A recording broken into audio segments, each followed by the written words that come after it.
Habib Utsman bin Yahya antara mengajarkan akidah 20 dan halalkan darah pribumi. Aduh, ini cukup ngeri nih. Maka sampai Al-Habibana Pekalongan itu mengatakan, mufti awalan wa akhiran. Mufti yang pertama dan terakhir, dan tidak ada satupun orang yang mampu mengungguli keilmuan Al-Habib Utsman bin Yahya. Tega sekali. Tega.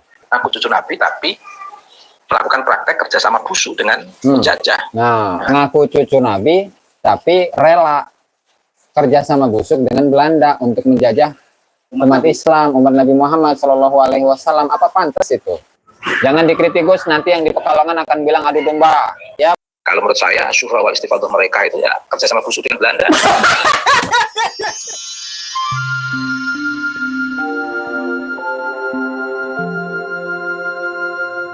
Aduh, ini cukup ngeri nih.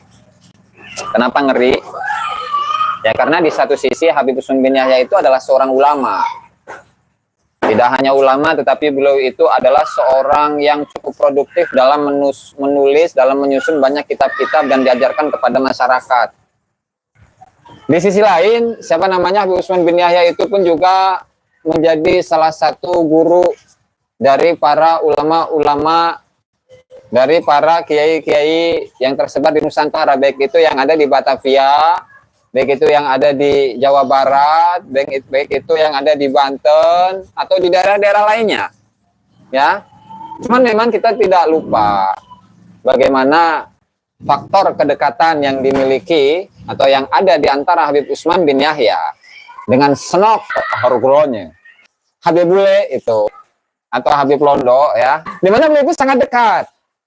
Bahkan yang mengangkatnya siapa? Yang mengangkat Habib Utsman bin Yahya sebagai seorang mufti Batavia. Katanya mufti Batavia sebuah hadiah yang Belanda berikan kepada bangsa Nusantara ini saat itu adalah dengan diangkatnya mufti Belanda, Habib Utsman bin Yahya sebagai mufti Batavia. Maka sampai Al-Habibana Pekalongan itu mengatakan, mufti awalan wa akhiran. Mufti yang pertama dan terakhir, dan tidak ada satupun orang yang mampu mengungguli keilmuan Al-Habib Utsman bin Yahya. Nah, dan tidak akan ada yang mampu mengungguli keilmuan yang dimiliki oleh Habib Utsman bin Yahya. Itu ya. Nah, itu adalah sekilas ya mengenai Habib Utsman bin Yahya. Dan itu kita ingat. Nah, untuk di Banten ini sendiri misalnya di tahun 1888 terjadi geger Cilegon, di mana yang menjadi korban, yang sampai dipancung, yang digantung itu adalah ulama-ulama kiai-kiai Nusantara yang mereka itu rela berkorban demi memperjuangkan kemerdekaan mereka sebagai bangsa Indonesia, sebagai umat Islam. Namun apa yang dilakukan oleh Mufti Batavia, Mufti Al-Habib Al-Asli Utsman bin Yahya? Nah, beliau mengatakan itu semuanya adalah wurur. Jadi apa yang dilakukan oleh masyarakat Cilegon, yang dilakukan oleh masyarakat mana itu Bekasi, yang dilakukan oleh masyarakat Cianjur, itu semuanya adalah wurur, tipuan setan, semuanya itu. Nah, sehingga ketika mereka itu meninggal dunia lantaran dihukum oleh Belanda, baik itu dipancung atau digantung, dan cucu-cucu dari tokoh-tokoh yang dihukum saat itu sampai sekarang itu masih ada dan masih membekas di hati mereka. Pada suka TV bukan di tablet dan itu bebas itu Kang Mas dan Mas Justin.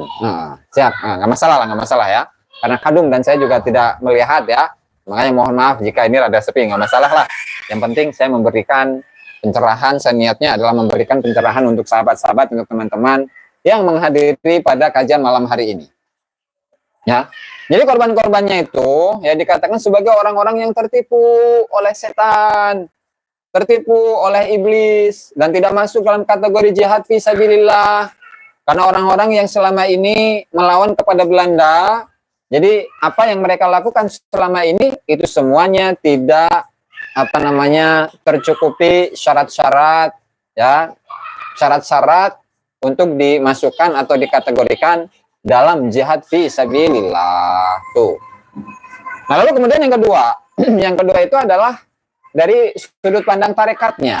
Jadi tarekatnya itu pun dikatakan oleh Habib Usman bin Yahya sebagai tarekat yang sama, yang tarekat gurur.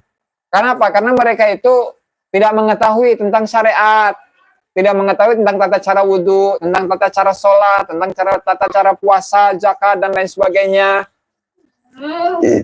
Nah, makanya disebut itu bahwa tarekat-tarekat yang diajarkan oleh Syekh Abdul Karim At-Tanari Al-Bantani itu juga sama. Ajarannya itu pun juga tidak sesuai dengan kriteria-kriteria yang seharusnya yang ada di dalam buku-buku tarekat. Nah, itu kan klaim ya, klaim yang disampaikan oleh Habib Usman bin Yahya dalam kitabnya Manhajul Istiqomah Fid Dini Bisalama. Kapan dialog PBNU dengan Kiai Imad Al-Bantani? Gus ya Allahu a'lam itu Kang Lulu ya, Kang Lulu Al-Qudsi. Dan itu bukan urusan saya ya. Setidaknya apa namanya sampai saat ini Kiai Haji Madudin itu tidak dilarang secara langsung oleh Gus Yahya Khalil Takuf. Orang yang sudah mati tidak pantas lagi dicaci maki, bos, karena sudah menjalani apa yang diperbuat, tinggal urusan Allah Subhanahu wa taala saja lagi. Jadi saya tidak mencaci maki Habib Usman bin Yahya, bos. Bos pemburu berkah ya. Tapi saya menjelaskan tentang sejarah apa yang saya dapatkan dari catatan-catatan yang tersisa dari Senok Horgronya, kemudian surat-suratannya Habib Usman bin Yahya kepada Habib Senok Horgronya itu, kemudian juga isi kitabnya yang ditulis, isi kitab yang ditulis oleh Habib Usman bin Yahya hanya itu. Jadi saya bukan dalam rangka untuk mencaci maki Habib Usman bin Yahya. Itu loh ya. Antek Belanda betul. Makanya dalam kesempatan kali ini akan saya sampaikan, akan saya putarkan sebuah videonya. Siapa namanya? Kiai Haji Ubaidillah Tamamunji ya, mengenai sedikit sejarah yang beliau sampaikan mengenai Habib Mufti Batavia, Mufti Belanda, yaitu Habib Usman bin Aqil bin Yahya. Yang sudah meninggal dan yang masih hidup sifatnya sama. Kang Akmal Paroloan, Antek Belanda, betul. Jadi jangan seseorang yang masuk dalam kategori PNS Belanda atau apa namanya Antek Belanda itu tidak bisa dikatakan sebagai pahlawan nasional, sangat jauh. Meskipun keluarganya itu menyatakan bahwa Habib Mufti Batavia ini atau Habib Usman bin Yahya itu sedang melakukan gerakan politik gitu. Jadi seolah-olah mendekatkan diri kepada kepada Belanda, tetapi hakikatnya adalah membela pribumi. Sementara hal ini sama sekali tidak dapat dibuktikan dengan data apapun. Gitu loh, Kang. Ada satu pelajaran yang dapat kita ambil. Jas merah, jangan sekali-kali engkau lupakan sejarah. Melupakan sejarah. Yang cari buyutnya, kalau kakek buyutnya Gus Aziz Antek Belanda. Itu sudah saya konfirmasikan dengan keluarga saya itu. Jadi waktu kemarin itu saya pulang kampung, ya, saya pulang kampung. Itu saya tanyakan itu ke paman-paman saya, ke uwa-uwa saya itu. Kalau di sana kan manggilnya Pak Ale. Siap Kang Bali Petualang Banjarmasin ya. Pak Ale, itu sebenarnya mbah-mbah saya ini, mbah-mbah kita ini, pernah nggak sih jadi anteknya Belanda atau jadi anteknya PKI? Tenang, kata paman saya itu, tenang. Kakek-kakek kita ini, buyut-buyut kita, nggak satu pun dari mereka yang menjadi anteknya Belanda. Alhamdulillah ketika saya mendengar informasi itu, ya Allah, alhamdulillah, masya Allah. Kan itu udah saya ceritakan juga itu bagaimana Mbah Munji yang merupakan kakek dari Kiai Haji Ubaidillah ini, ya. Beliau ini, Mbah Munji adalah seorang kiai penggerak perjuangan masyarakat untuk melawan Belanda. Yang saat itu siapa ini dalangnya belum diketahui. Tapi tiba-tiba ada seorang Habib itu yang bertamu kepada Mbah Munji. Nah, lalu setelah pulang dari situ Habibnya itu, kemudian sejam kemudian langsung pasukan-pasukan Belanda itu langsung nyerbu itu kan, dan memporak-porandakan pesantrennya. Nah, untung Mbah Munji itu untungnya jaduk. Apa itu jaduk? Sakti gitulah ya. Dan murid-muridnya pun jaduk. Nah, sehingga mampu untuk melawan pasukannya Belanda ya, meskipun pesantren yang belum memiliki saat itu langsung diobrak-abrik oleh pasukan-pasukannya Belanda itu. Ini sudah saya sampaikan berkali-kali ini, Mas. Munculnya kan baru beberapa tahun terakhir ini. Menghormati in amma ba'd. Pagi ini saya ingin menyampaikan catatan ringan terkait dengan diskursus nasab, ya, satu abad lebih menghormati Maqasidus Syariah Habaib di Nusantara ini, di tengah masa kata tidak ada itu dialog-dialog yang memunculkan antara istilah pribumi dan imigran. Munculnya kan baru beberapa tahun terakhir ini, 2-3 tahun atau 5 tahun terakhir, bahkan tidak pernah diganggu gugat pengakuannya sebagai cucu Nabi, tidak pernah diganggu gugat. Jadi kan ada istilah muncul itu, ada pribumi, kemudian ada imigran. Ya, kemudian dari klaim yang selama ini didapati oleh masyarakat bahwasanya para habaib itu adalah dzurriyyah Nabi Muhammad SAW dari masa kedatangannya. Para imigran-imigran yang datang dari Yaman sampai ke Indonesia sampai sekarang, sampai 2-3 tahun sebelumnya itu tidak pernah diganggu gugat. Nah, baru masa-masa ini saja ya status mereka sebagai dzurriyyah Nabi Muhammad SAW itu diganggu gugat. Kenapa ya? Karena memang dari sisi catatannya bermasalah. Mentok-mentoknya ada pada abad ke-9. Gitu. Buyut istri saya juga dibunuh era itu. Nah, tuh Kang Gundring tuh. Jadi banyak korbannya ternyata sahabat-sahabat ya, banyak. Nggak cuma 1-2 orang, banyak. Lanjut. Ini suaranya kurang kenceng, he. Semuanya menerima dengan baik, dengan berbagai pola tingkah habaib yang luar biasa selama 1 abad lebih. Tapi ini seperti bom waktu. Bom waktu. Yang ketika dibiarkan makin melonjak, makin arogan. Kalau dibiarkan makin melonjak, arogan. Ada yang WA ke saya. Itu kan oknum. Itu kan oknum. Hanya 1-2 habib. Iya, kalau yang ngomong itu bukan sebagai ketua Robitoh. Habib Taufik itu kan ketua RA, ketua Robitoh. Standar untuk keseluruhan masyarakat Alwi sebagai bagian daripada jamaah Robitoh. Ya betul, yang ngomong apa namanya Kiai Runtang-Runtung. Kesini cuma bawa gula 1 kilo. Sementara kalian itu sudah saya siapkan, saya potongkan 100 kambing. 100 kambing nih, 100 kambing. Sementara kalian datang ke sini cuma bawa gula 1 kilo. Kalaulah yang ngomongnya itu bukanlah ketua umum Robitoh Alawiyah atau RA, yang mungkin biasa-biasa saja. Tapi ketika yang ngomongnya itu adalah ketua Robitoh Alawiyah, beda cerita, bos. Beda cerita. Karena yang ngomong itu, yang mengeluarkan statement itu adalah Bapak Habib siapa? Taufik Asgaf, ya beda cerita. Ya kan bisa difahami oleh masyarakat bahwa seolah-olah itu merupakan statement resmi dari Robitoh Alawiyah. 200, siap. Terima kasih Kang Kiai Kampung ya. Dapat saweran nih Kang. Alhamdulillah ya. Lumayan. Jadi suara di videonya itu suara Kiai Haji Ubaidillah Tamam itu ya. Karena saya tidak membawa data langsung dari kitab Manhajul Istiqomah dan juga kitab Akidah 20, sehingga saya ini memutarkan videonya Kiai Haji Ubaidillah Tamam. Kang Brewok lutungi EJP Jajuli ngedabrus, tukang fitnah, tukang framing, biduan dawir. Aduh, yang dawir siapa ya? Saya nggak minta loh. Saya kan nggak pernah minta, sahabat-sahabat, netizen, teman-teman yang menghadiri live streaming saya, sawer saya nggak pernah, bos. Sawer dengan 1 kilo gula. Siap, mulai Latul Amelia ya. Antek Belanda pemimpin PKI di Indonesia, pokoknya Balawi harus mengakuinya. Ya harusnya diakui, ya harusnya diakui. Itu tuh Kang, siapa yang DNA Aidit itu di Nusantara Aidit itu? Itu kan oleh Robitoh Alawiyah itu kan nggak diakui sebagai keluarga mereka. Nah, padahal jelas DNA Aidit itu adalah seorang Balawi, seorang Habib. Marganya Aidit. Mengkonon ya. Lanjut. Dan ketika dia berbicara dengan mengeluarkan istilah-istilah yang saya tidak enak untuk mengulang kembali, didukung dengan beberapa Habib yang lain. Dan itu juga sudah dimulai oleh tokoh-tokoh sentral Habaib. Dimulai dengan Habib Rizik membuat sebuah pernyataan kepada Gus Dur, bagaimana istilah-istilah yang mereka buta mata, buta hati. Gus Dur tadi gitu kan ya. Gus Dur gitu kan, buta mata, buta hati. Habib yang lain mana?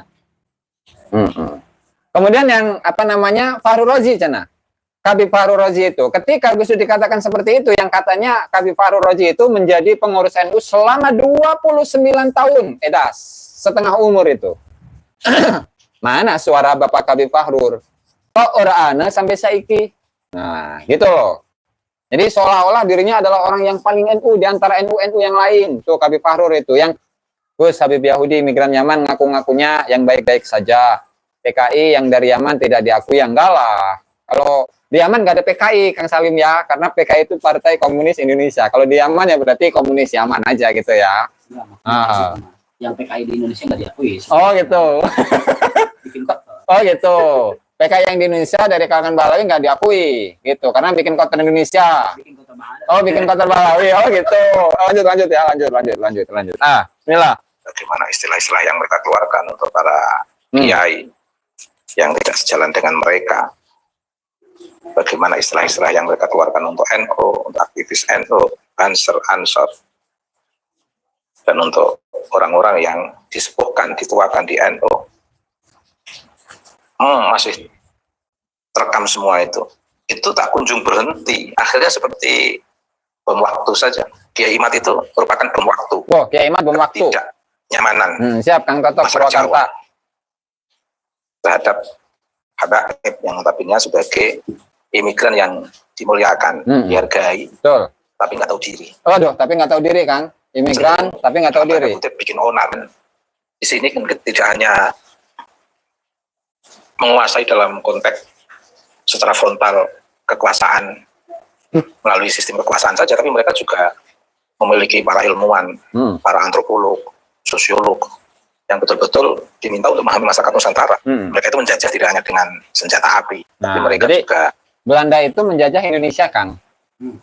Tidak hanya dengan senjata api, tapi dari sosiologinya, dari antropologinya, dari sejarawannya, kemudian dari sudut pandang ekonominya, budayanya, dan lain sebagainya. Dari semua sisi itu penjajah Belanda itu akan memasuki ranah-ranah itu. Jadi tidak hanya dari sudut pandang ini saja, dari sudut pandang penjajahan dengan senjata saja, tapi dari sisi pemikiran, ya, kemudian pemahaman keagamaan, mereka pun masuk ke sana.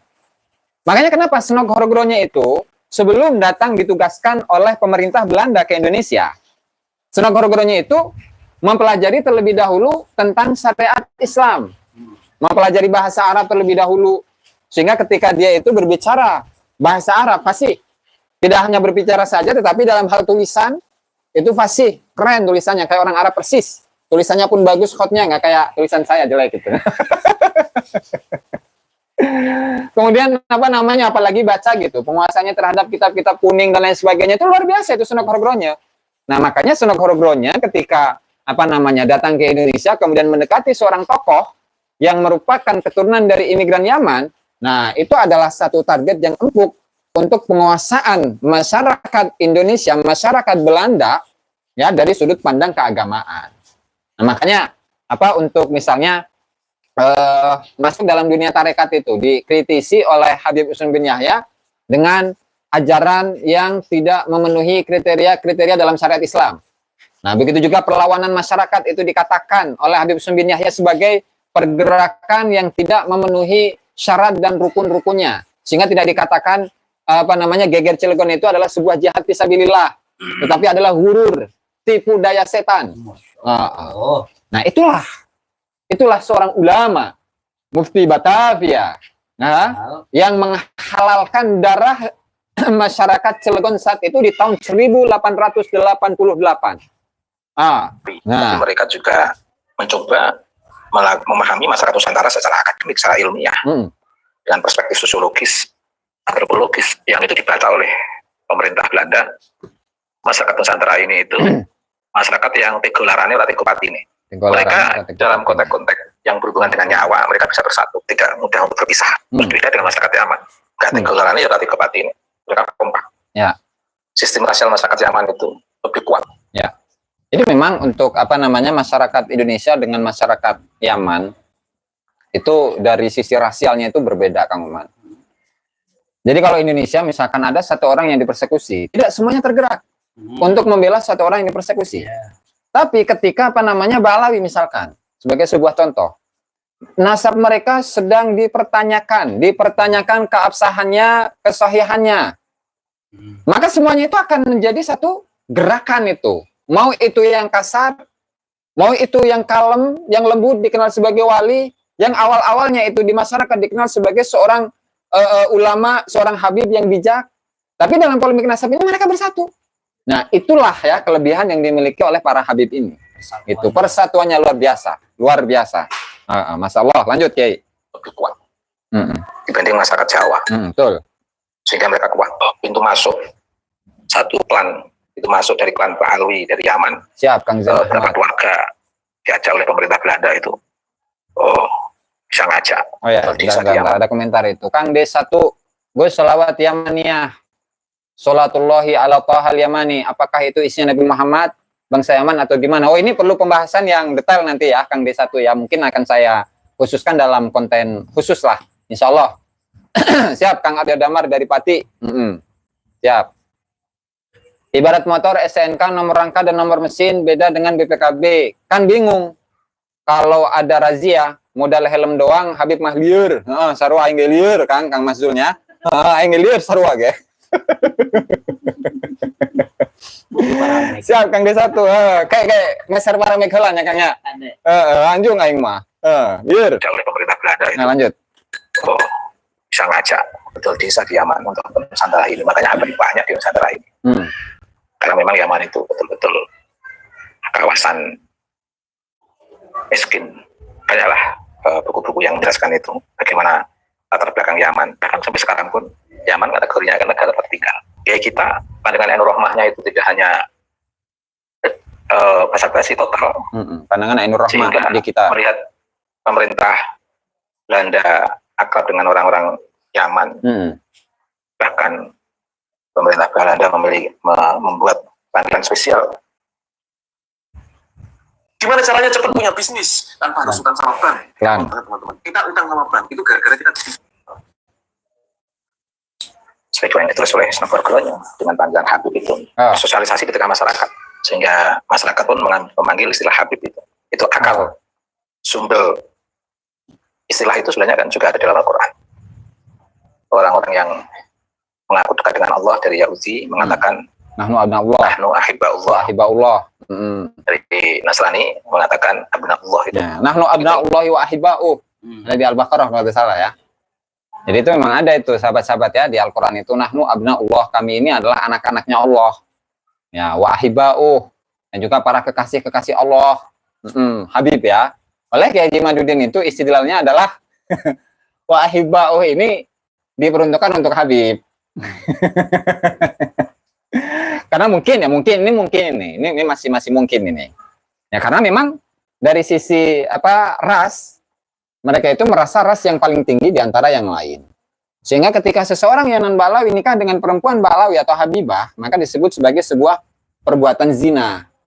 Itu yang tidak akan masuk surga, yang tidak akan mungkin mendapatkan syafaat dari Rasulullah Shallallahu Alaihi Wasallam, dan tidak mungkin dilihat oleh Rasulullah Shallallahu Alaihi Wasallam. Yang fikih itu memang ada di kalangan Balawi, ya meskipun pada awalnya tidak menjadi sebuah kesepakatan di kalangan mereka. Nah, karena ketika seorang non Balawi menikahi Habibah Balawi, itu dikatakan sebagai sebuah perbuatan yang menyakiti hatinya Siti Fatimah Az-Zahra. Dan ketika menyakiti Siti Fatimah Az-Zahra, maka sama saja menyakiti Rasulullah. Dan ketika menyakiti Rasulullah sama saja menantang Allah Subhanahu wa taala untuk diturunkan azab kepadanya. Artinya ketika seorang yang non Balawi, laki-laki yang non Balawi menikah dengan perempuan Balawi, maka sama saja menentang Allah Subhanahu wa taala untuk diturunkan azab kepada dirinya. Kembali ke pandangan ulama kita yang betul-betul Ainur Rahmah, memandang sesama umat Islam. Secara umum untuk konteks kemanusiaan ulama kita itu kan luar biasa. Nilai-nilai kemanusiaan ulama kita itu betul-betul terrefleksi dari nilai-nilai ketauhidan. Karena jalan kaidah ulama-ulama kita itu sudah sangat kuat sejak zaman. Bagaimana sifat wajib 20 itu membentuk konsep tauhid yang luar biasa di kalangan ulama Nusantara. Apalagi status Habib yang kedatangannya di Indonesia dengan status Muslim. Wow, ya lebih sayang lagi ulama kita itu. Sehingga ketika melihat Habaib dekat dengan Belanda, itu tetap masih dianggap positif. Walaupun di lapangan Belanda yang akrab dengan Habaib itu harus berlawanan dengan para ulama-ulama kita, dengan masyarakat Nusantara. Jadi apa namanya, ulama-ulama kita dulu, Kang Oman itu ya. Jadi yang tertanam di dalam diri-diri mereka itu adalah ainur rahmah kepada semua umat Islam. Tanpa terkecuali nih. Mau itu habaib, mau itu bukan, mereka memandang semuanya adalah bi ainir rahmah, pandangan kasih sayang kepada seluruh umat Islam yang ada di dunia. Meskipun ya para habaib itu dekat dengan Belanda. Ya, misalkan sebagai contoh yang paling real terjadi itu adalah Habib Usman bin Yahya yang sangat dekat dengan Belanda. Sampai-sampai Habib Usman bin Yahya itu menyusun sebuah doa untuk Ratu Wilhelmina, yaitu pengangkatan Ratu Wilhelmina sebagai Ratu Belanda ketika Ratu Wilhelmina berumur 25 tahun. Dan itu dibikin lukisan segala macam, Kang Oman. Dan dibacakan di masjid setelah Jumatan. Padahal apa?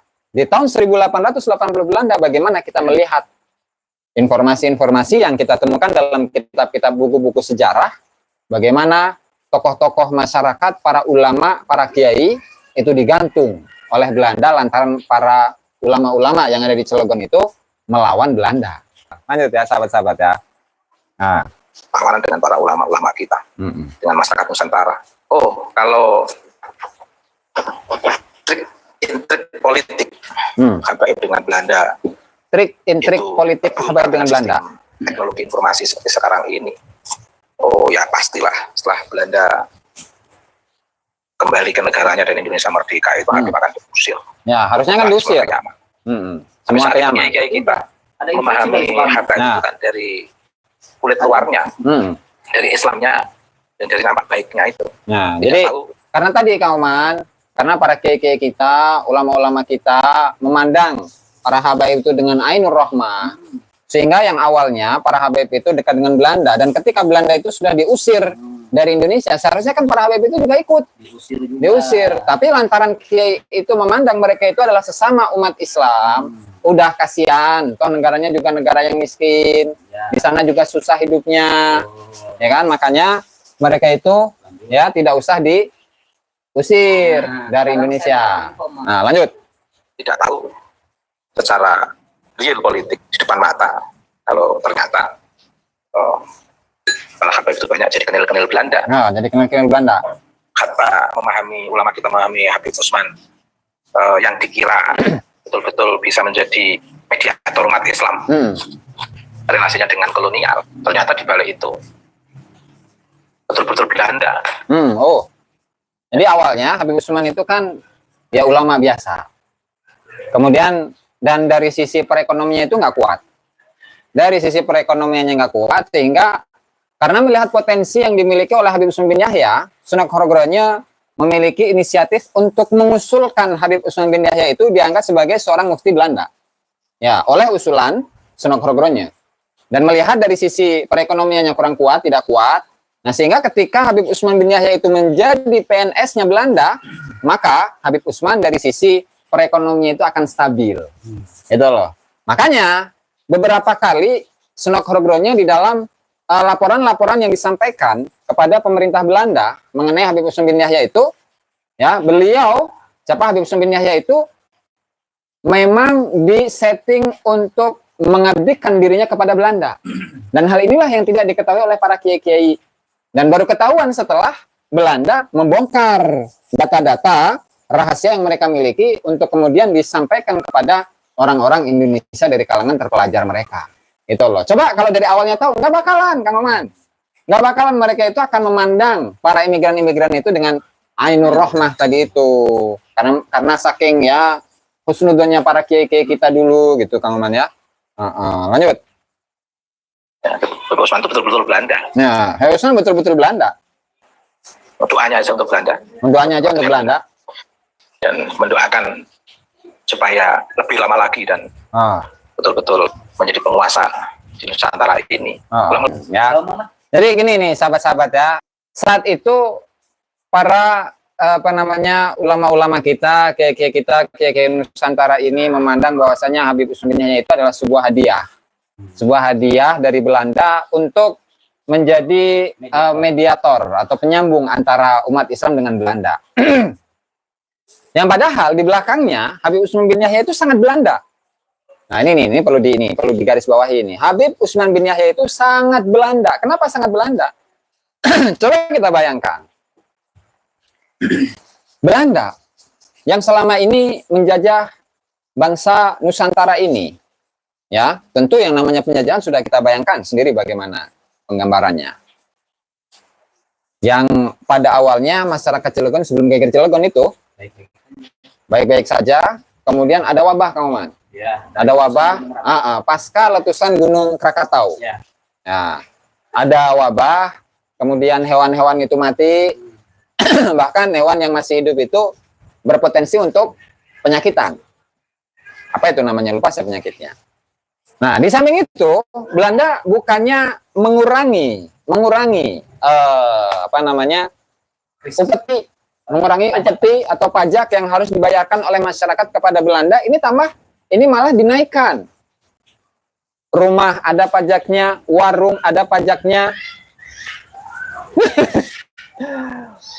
perahu ada pajaknya, kapal ada pajaknya, warung-warung di pasar ada pajaknya, sampai kebo-kebo, hewan-hewan pun ada pajaknya. Nah, sehingga dengan kondisi yang seperti ini, ya, keadaan masyarakat yang sudah sempit, udah kena musibah, disuruh bayar pajak lagi berkali lipat.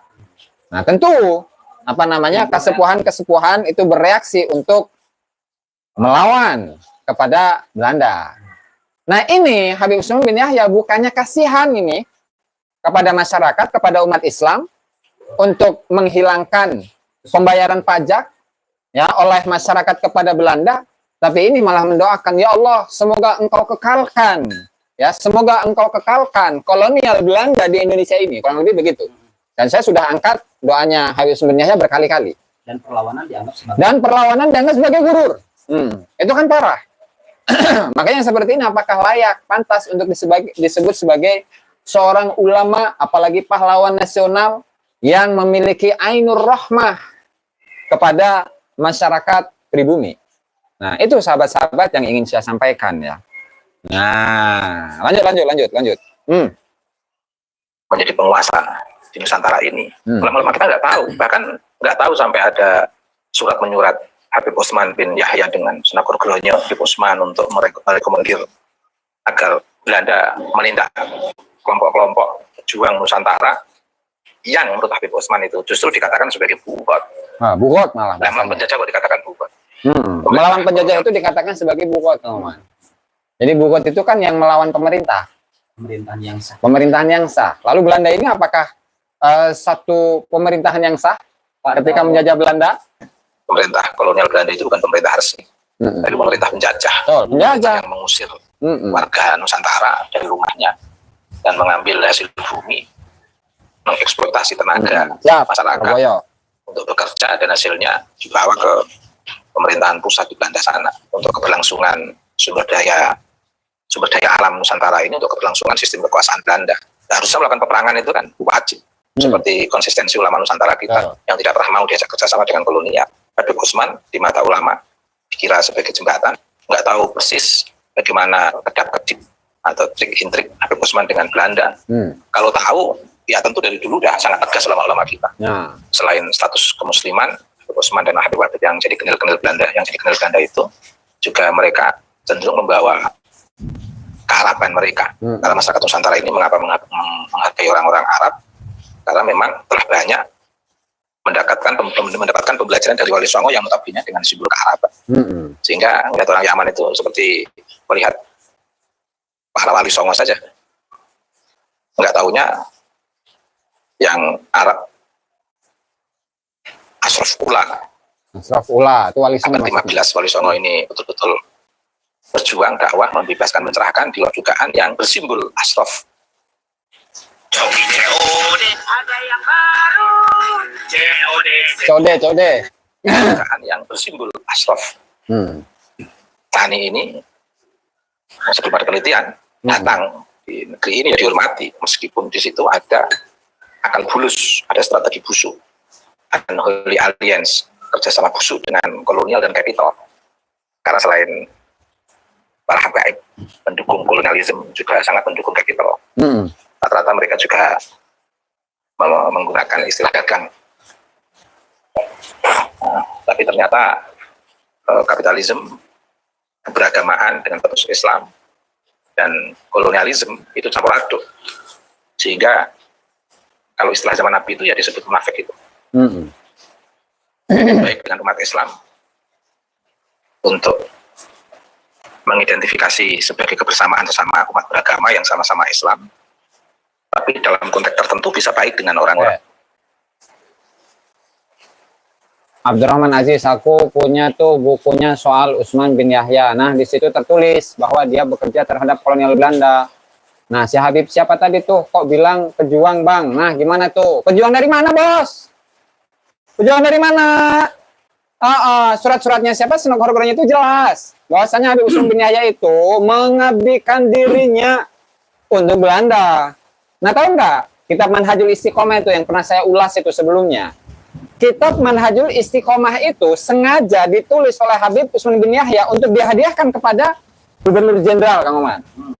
Gubernur Jenderal yang kemudian mendapatkan pujian yang luar biasa sehingga dapatlah itu namanya medali salib emas. Di situ. Makanya dapat medali salib emas, kemudian juga diangkat jadi PNS-nya Belanda. Jadi Mufti Batavia terus digaji tiap bulannya itu 100 gulden. Kalau sekarang berapa ya? 100 juta kali ya. Barangkali 100 juta tuh kalau sekarang tuh ya. Tuh, makanya harus ngerti itu sahabat-sahabat tentang sejarah ya. Jangan sampai sejarah kita itu diabrak-abrik, diacak-acak. Lanjut. Konteks tertentu bisa baik dengan Ini kurang orang-orang kenceng ya suaranya ya. kafir dalam konteks ini. Lawan. Hanya kepentingan untuk kapital, untuk ekonomi.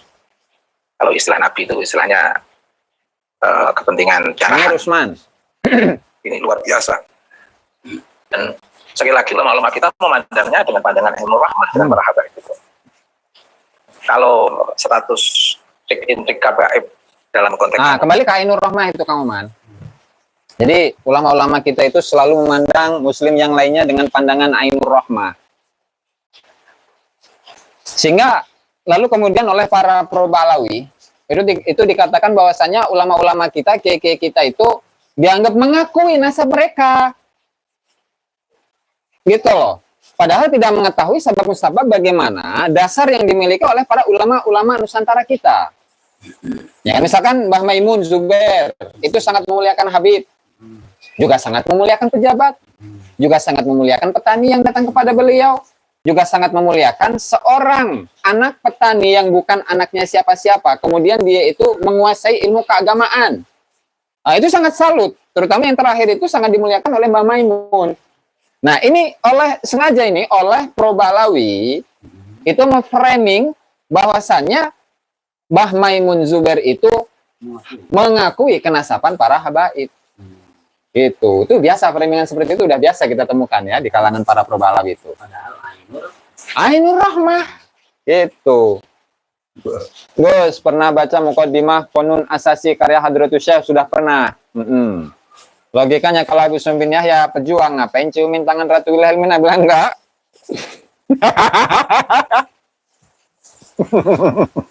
Batal wudhu. Batal wudhu, cina cek Kang Oman ya. Masalah. Jalin mah.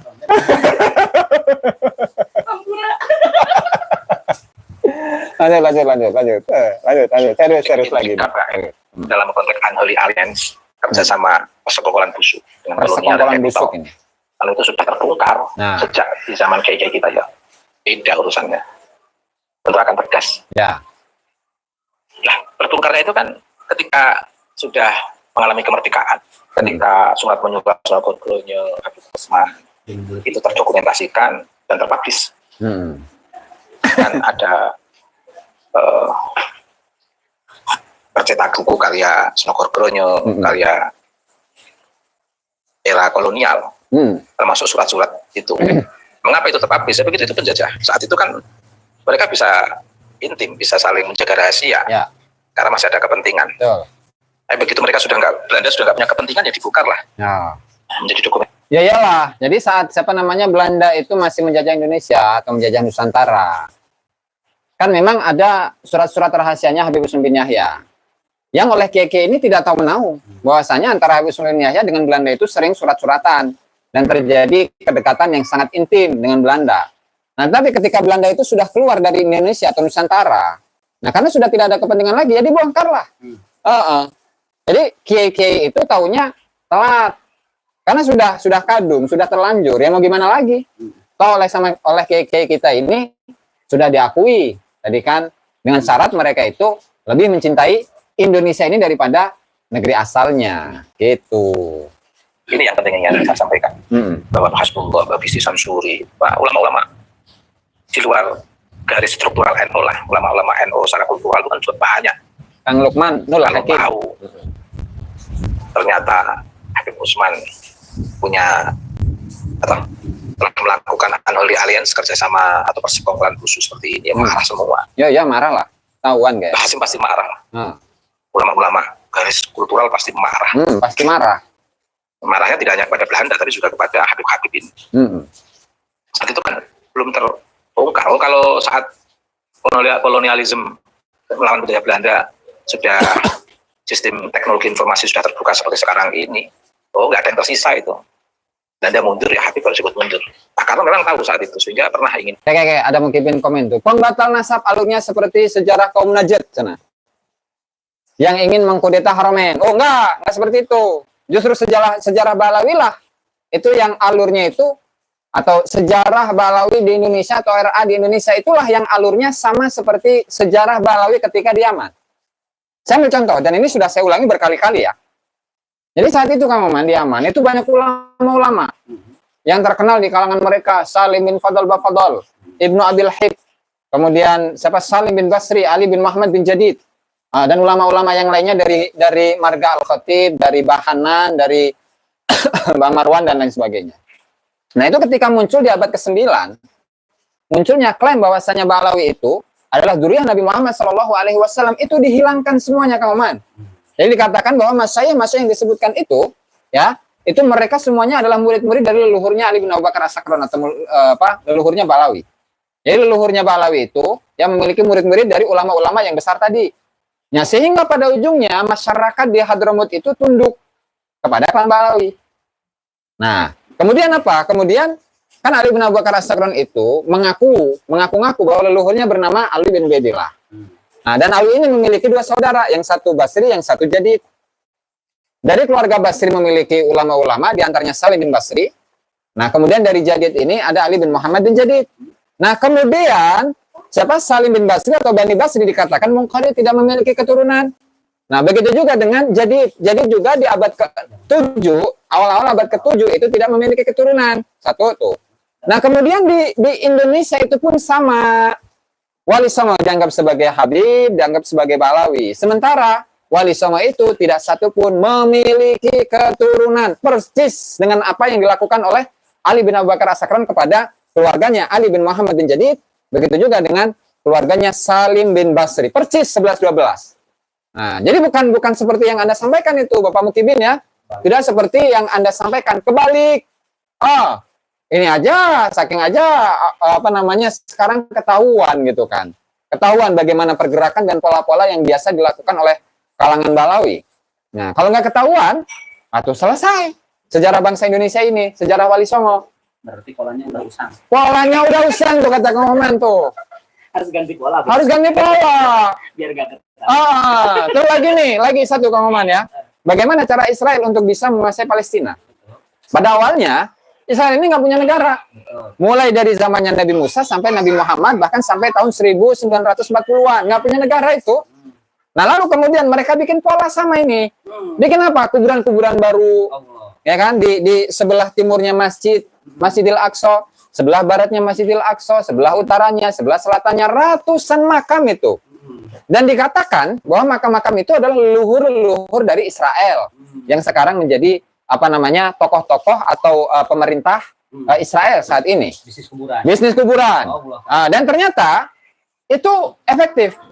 Jadi masyarakat Palestina yang awalnya mereka adalah penduduk asli sana, karena melihat klaim dari Israel bahwasanya leluhurnya Israel itu sudah banyak dikuburkan ratusan tahun yang lalu, sehingga mereka, waduh bener ya, ternyata leluhurnya Israel itu sudah ada di sini semenjak ratusan tahun yang lalu. Begitu juga Indonesia, Bos. Mau dibegitukan. Nah, dengan munculnya makam-makam yang palsu atau pembelokan-pembelokan sejarah makam dikatakan sebagai Habib, kemudian diangkat tahun yang begitu lama, nah itu nasibnya Indonesia akan sama seperti Israel. Apa mau seperti itu, Bos? Nah, kemungkinan seperti itu. Polanya mirip 11-12. Nah, mirip 11-12 itu. Makanya antisipasi itulah faedah dari mempelajari sejarah, gitu, Bos ya. Jadi bukan kebencian ini, bukan kebencian. Salah besar ketika Anda memandang bahwa ini adalah sebuah kebencian. Salah. Yang intinya adalah Habib Hussein bin Yahya itu adalah anteknya Belanda, titik segede jebuk, teman. Ya, namanya. Lanjut. Pak Karno memang tahu saat itu, sehingga Pak Karno tahu, aman. Mendeportasi para Habib itu. Tapi lagi-lagi ulama kita pandangannya dengan pandangan Ainur Rahmah. Ainur Rahmah dia baik, ulama kurang intinya. Kerjasama busuk Habaib dengan kolonial itu tidak seterang sekarang ini. Kalau dalam diskursus nasab itu, para Habaib itu menegaskan syuhra wal istifadhah, kenasaban mereka yang bersambung kepada Nabi. Kalau menurut saya, syuhra wal istifadhah mereka itu ya kerjasama busuk dengan Belanda.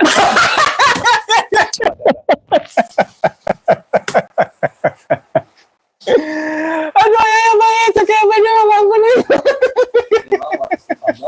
Belanda. Aduh, Masya Allah, ini kata Kiai Ubedillah ini ya, ampun aing mah. Jadi kata Kiai Ubedillah bahwa ketika beliau itu membaca sejarah-sejarah yang ditulis oleh Ba'alawi, bahwa kalau dulu syuhra dan istifadah Ba'alawi yang ada di Yaman itu adalah status mereka akan kenasaban mereka bersambung kepada Rasulullah Shallallahu Alaihi Wasallam. Nah, untuk di zaman sekarang, syuhra dan istifadahnya para habaib ini adalah apa tuh? Kerjasama busuknya mereka kepada Belanda. Sudah syuhra wal istifadah, kawan. Serius. Ya Allah, ya Allah. Astagfirullahaladzim. Ayah gitu namanya. Nah, lanjut. Semua data tersebar. Semua data tersebar di mana-mana. Di mana-mana. Buku-buku, surat menyurat, buku-buku surat menyurat terbongkar semuanya. Surat terbongkar. Jadi Habib itu bahasa Jawanya itu kecelek. Kecelek. Apa kecelek itu ya? Mereka itu masih pede saja syuhra wal istifadhah, kenasaban mereka bersambung kepada Nabi. Padahal sebenarnya yang justru syuhra wal istifadhah Habaib di Nusantara ini adalah syuhra wal istifadhah kedekatan mereka melakukan kerjasama busuk dengan pemerintah Belanda. Jangan marah sama saya, jangan nuntut sama saya, nuntut sama buku-buku yang seperti itu. Jangan nuntut sama Kiai Ubedillah atau jangan nuntut sama saya. Akan kesyuhrohan dan keistifadhahan status para Ba'alawi yang di masa zaman Belanda itu sebagai orang-orang yang bekerja sama busuk ya, kerjasama busuk dengan Belanda. Kalau menyalahkan jangan salahkan saya, katanya. Salahkanlah data-data yang berbicara tentang hal itu. Ya Allah, lanjut. Nah. Dokumen-dokumen yang terbongkar itu, sekali lagi ulama kita saat itu pandangannya dengan pandangan Ainur Rahmah. Yang paling yang saya nggak habis pikir, doa tadi Habib Utsman bin Yahya untuk pemerintah Belanda itu kan sebenarnya aib itu. Saya baru membaca doanya bagaimana doa Habib Utsman untuk pemerintah Belanda yang notabene sebagai umat Islam mengaku cucu Nabi. Kok bisa berdoa seperti itu untuk kesakitan untuk kesakitan umat Nabi Muhammad SAW dari masyarakat Nusantara ini. Tega sekali. Tega.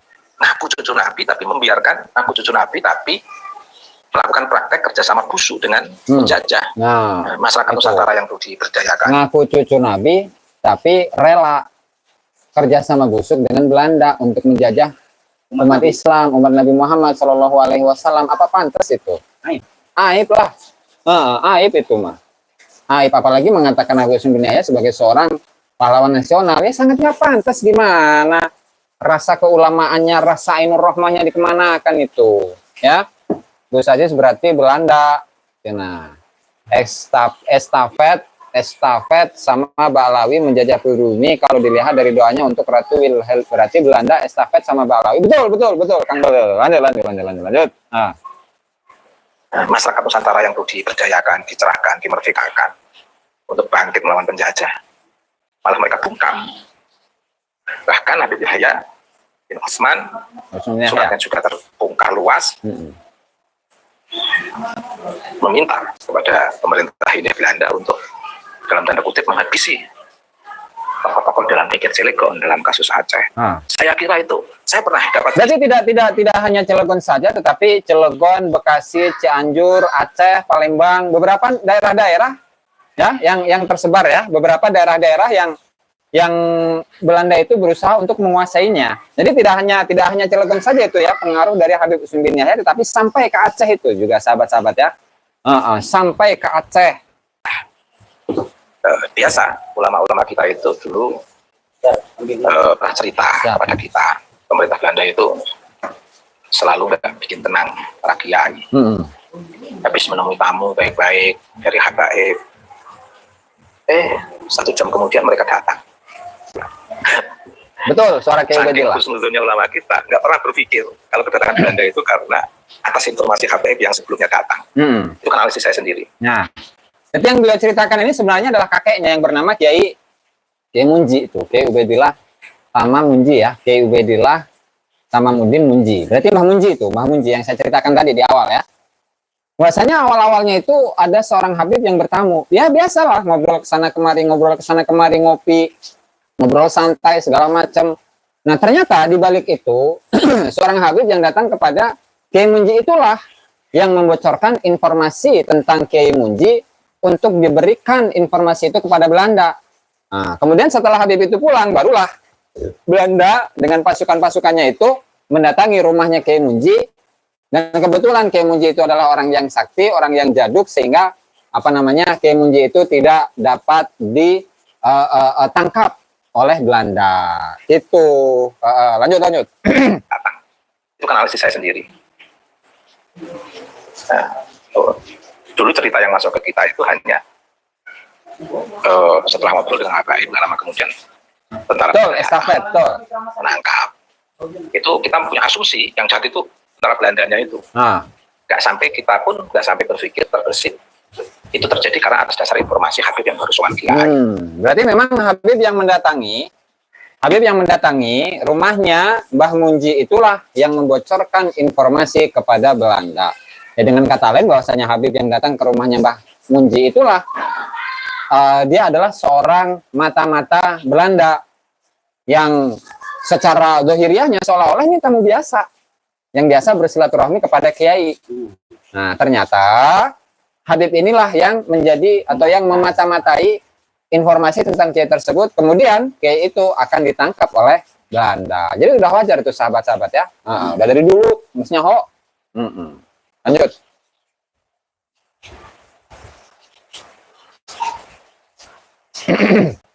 Iklan. Sekarang saya berpikir, kalau gitu kiai-kiai yang habis dapat tamu dari habaib, tidak lama kemudian tentara Belanda datang menangkap, itu berarti informasi dari habaib. Iya, jaringan rahasia habaib itu kuat. Ya. Sehingga ya sudah batu-batunya kuat habaib itu.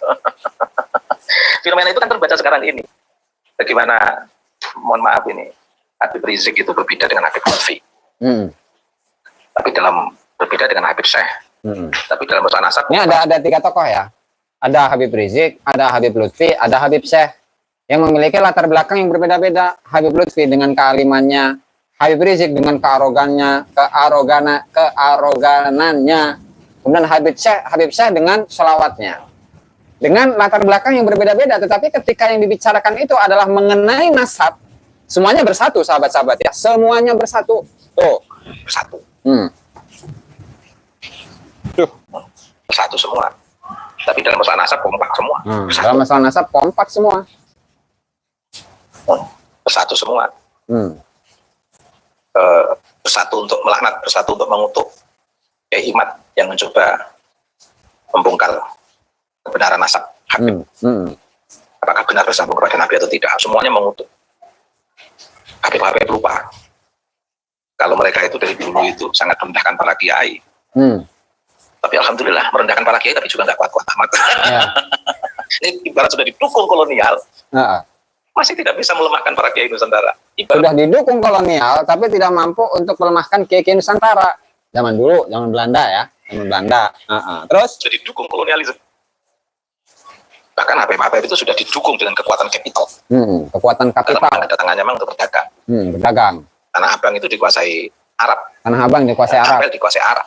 Itu bukti kalau mereka itu memang ambisi datangnya di Nusantara ini melalui kerjasama busuk dengan kolonial, memang punya kepentingan kapital. Ya. Jadi mereka ini juga bisa berwajah kolonial, bisa berwajah kapital, bisa berwajah berjuis. Bisa berwajah kolonial, bisa berwajah kapital, bisa berwajah berjuis. Aing lanjut kita bahasa-bahasa gitu lah. Ketika kekuatan kapital mereka menggila, pun nggak bisa melemahkan masyarakat Nusantara.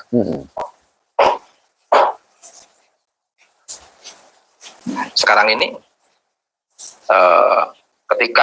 sekarang ini kekuatan Habaib tidak di sistem permodalan dan